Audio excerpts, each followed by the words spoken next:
आंबेडकर यांच्या जयंतीविषयी बोलणार आहे. मित्रांनो, जयंती साजरी करण्याचा उद्देश हा असावा की त्या महामानवांचे आपण कार्य पाहावे आणि त्यांच्यासारखे वागावे. पण प्रश्न असा आहे, आपण त्यांच्यासारखे वागत आहोत का? आता बरेच जण शिक्षण सोडतात, कारण सांगतात पैसे नाही, घरची परिस्थिती हालाकीची आहे. पण समाजात काही व्यसनाधीन लोक सुद्धा आहेत.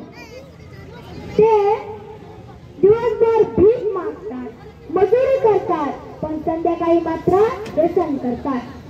तुम्ही ऐकलं आहे का? एखाद्याने पैसे नाहीत म्हणून व्यसन सोडले, दारू सोडली नाही, हेच उत्तर असेल. मित्रांनो, बाबासाहेब म्हणायचे, जर तुमच्याकडे 2 रुपये असतील तर 1 रुपयाची भाकरी आणि 1 रुपयाची पुस्तक घ्या. भाकरी तुम्हाला जगवेल आणि पुस्तक तुम्हाला जगायचे कसे हे शिकवेल. मित्रांनो, बाबासाहेबांनी जगातील सर्वात मोठे लिखित संविधान आहे भारताचे, आणि ते बनवले बाबासाहेबांनी. का? ते सर्वांना समान न्याय आणि अधिकार मिळावे म्हणून. पण तुम्हाला तुमचा न्याय मिळतोय काय? मणिपूर सारख्या राज्यात महिला भगिनींवर अन्याय अत्याचार होतो, त्यांची भिंड काढली जाते. महिला पैलवान न्याय मिळावा म्हणून रस्त्यावर उतरतात, शेतकरी आंदोलन करतात, आत्महत्या करतात, कोणी त्यांच्याकडे पाहत सुद्धा नाही. मित्रांनो, समानता दिसते का? मित्रांनो, समाजात समता समानता दिसते का? एखादा मोठा नेता एका गरीबाच्या अंगावर मूत्र विसर्जन करतो, कोणीच आवाज उठवत नाही. मित्रांनो, बाबासाहेबांनी ते लोकशाही दिली, पण ते टिकवण्याची तुमची आमची अवकाश नाही. मित्रांनो, बाबासाहेब म्हणायचे, 100 दिवस खेळून जगण्यापेक्षा 1 दिवस वागून जगा. बाबासाहेबांचं नाव घेऊन सांगा संकटांना, प्रत्येक गटात पहिली मला विश्वास आहे. पाहिजे घट्ट आणि पाठीचे आकाश आहे, पाहिजे घट्ट रोग सह्याद्री सारखा ताट आहे.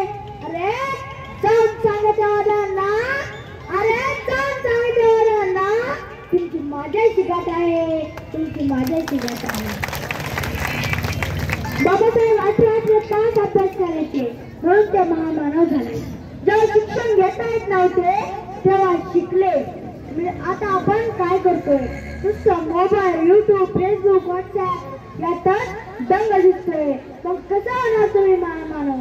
कशी घडवणार क्रांती आणि कसा होणार तुमच्यात बदल?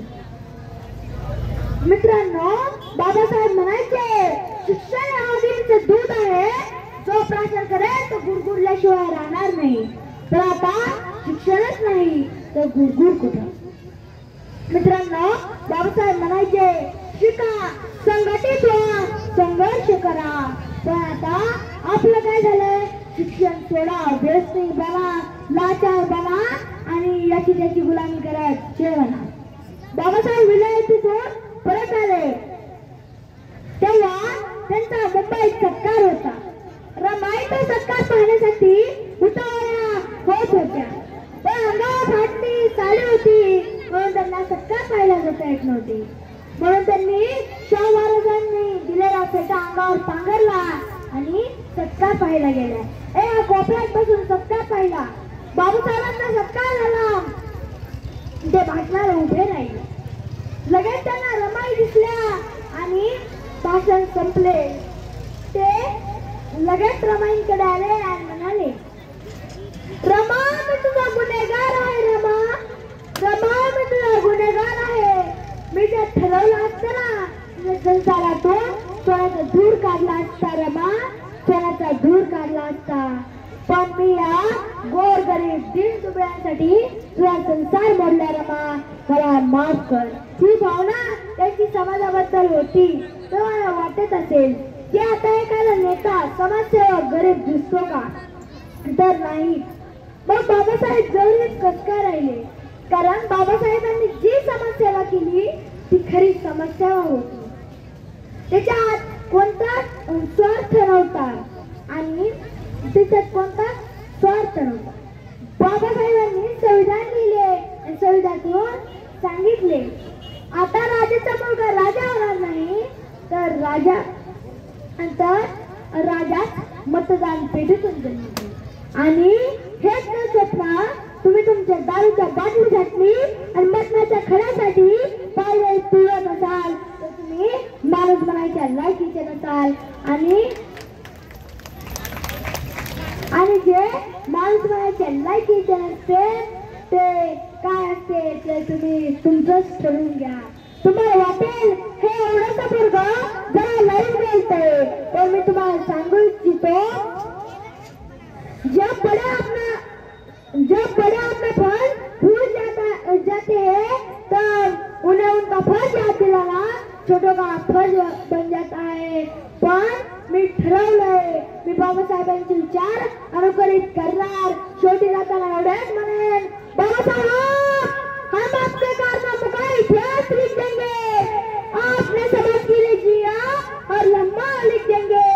खुदा अगर रहे मैं आसमान की हुकूमत तो चांद तारों की जगह आपका नाम लिख देंगे. तो चांद तारों की जगह आपका नाम लिख देंगे. जय हिंद जय हिंद. खरोखरच तुझ्या बुद्धीला दाद द्यावा आणि तुझी विचारसरणी